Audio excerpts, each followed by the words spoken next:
Sa ibang balita, nananatiling buo ang suporta ng pamahalaan sa kampanya ng Smart Gilas Pilipinas sa ginaganap na FIBA World Cup sa Espanya.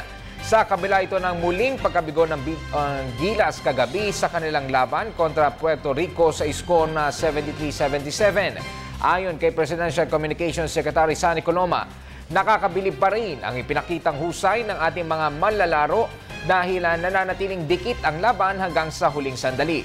Ngayong gabi ay haharapin ng Gilas ang Senegal para sa kanilang huling kampanya sa FIBA World Basketball Cup.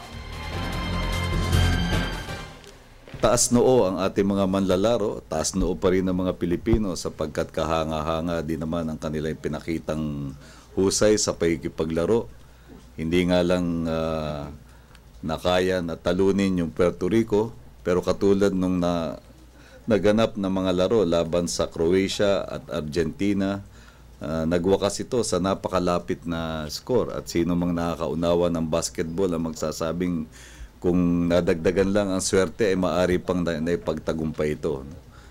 At maglalaro pa naman ang ating koponan laban sa Senegal mamayang gabi. At pagkatapos noon ay magkakampanya sa Asian Games sa Incheon, Korea.